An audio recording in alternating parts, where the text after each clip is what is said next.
Imagine if the Shadow Monarch, Jin-Woo, and his legendary generals found themselves in the world of Mobile Legends.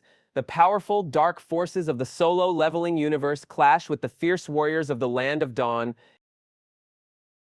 Hey everyone, welcome back to the channel. If you're new here, make sure to hit that like button, subscribe, and turn on the notification bell, because today, we're diving deep into one of the most exciting crossover ideas yet.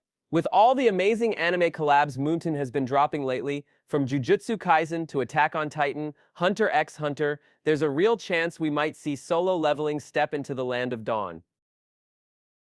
So in this video, we're going to explore the possible solo leveling characters that could match perfectly with the heroes of MLBB.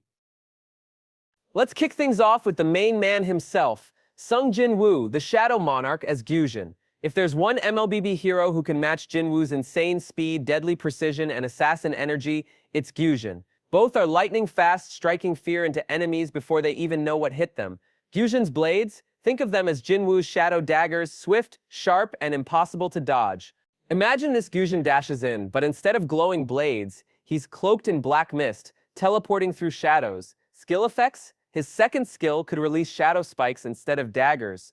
His first skill throws Kamish Dagger in the target direction. Now picture this. When Gusion activates his ultimate, his daggers transform from Kamish's dagger to the legendary Antari's dagger. I won't spoil too much for anime-only fans, but just know this. Kamish and Antari's aren't just any weapons in solo leveling. They are two of the most powerful daggers in the entire series. And Antari's? That thing is strong enough to slay gods. Now imagine that power reflected in-game, a visual dagger transformation mid-fight. Gusion starting with Kamish's sleek red blades and switching to the dark, menacing aura of Antares during his ult, that would be straight-up legendary. Gusion is fast, deadly, and mobile. With his mastery over shadows, Jin-Woo would bring shadow-based strikes, teleporting through enemies to rain down daggers upon his foes, just as Gusion decimates his opponents with precision. Gusion already feels like an anime assassin, but with a Jin-Woo skin, he'd become the true Shadow Monarch of the Land of Dawn. Next up, one of the most fitting and fearsome collabs in this entire concept, Argus as Igris. Argus wields the meteoric sword, a weapon forged in darkness and vengeance, and it's the perfect match for Igris's Demon King's long sword, a blade pulsing with the power of fallen monarchs.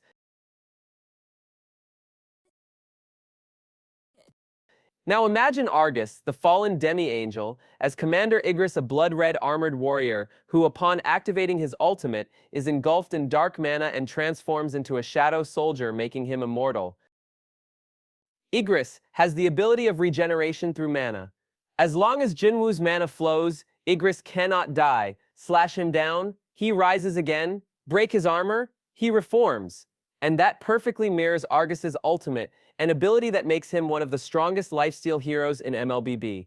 When Argus activates his ult, he becomes unstoppable, regenerating through damage, cutting down enemies while refusing to fall. Both warriors cheat death, and both are immortal monsters on the battlefield. With Igris's aesthetic, Argus's wings could transform into spectral shadows, his scythe replaced by the red-edged longsword of a true shadow commander, and his body burning with dark crimson aura.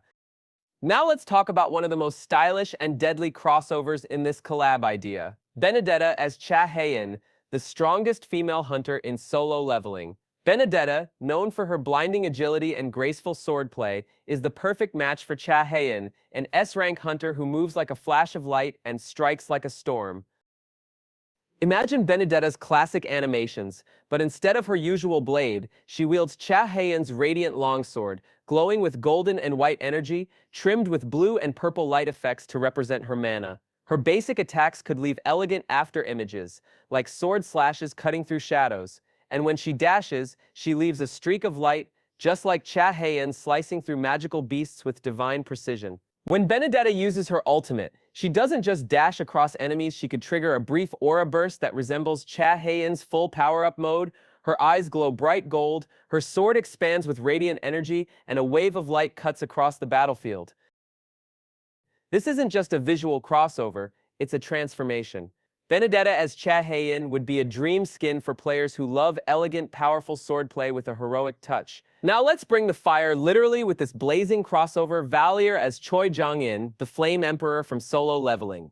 Choi Jong-In is known as one of the most powerful hunters, a master of fire magic capable of wiping out entire fields of enemies in one wave of his hand. And there's no better hero in MLBB to represent that than Valir, the Dawn's Fire. And you are no exception! Imagine Valir with a complete overhaul. His fiery hair turns slick and styled like Choi Jong-in's sharp look, with a long black coat flowing with magical fire inscriptions. Personally, this would easily be one of my favorite skins. Just imagine Valir in that classic, elegant style, cloaked in a long mage coat.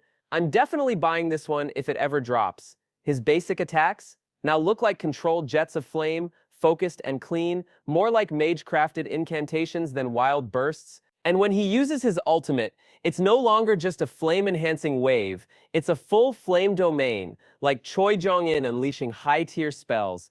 Flames erupt around him in a contained magical storm, burning everything in his path. Valir's recall animation could show him levitating, forming a fireball with complex runes floating around it, then snapping his fingers to make it vanish. Classic Choi Jong-in, always calm and in control. That will just be legendary. And finally, we have Estes, inspired by the S-rank healer Min Byung-Gyu. Now imagine this, Estes trades his elven robes for a modernized mage's outfit. Inspired by Min Byung-Gyu's priest-like appearance, his visual effects shift from moonlight to holy seals and radiant golden healing circles. Every time he casts his healing spell, glowing runes spiral from the ground, just like Min Byung-Gyu channeling sacred energy in the heat of battle. And when Estes uses his ultimate, instead of just a beam of light, a holy sigil appears beneath the entire team, a sacred zone pulsing with radiant energy, as if Min Byung-Gyu himself is chanting a powerful incantation. Tell us what you think about this epic crossover in the comments below. Which solo leveling character do you think would best fit in the MLBB universe? And how do you think these warriors would reshape the Land of Dawn?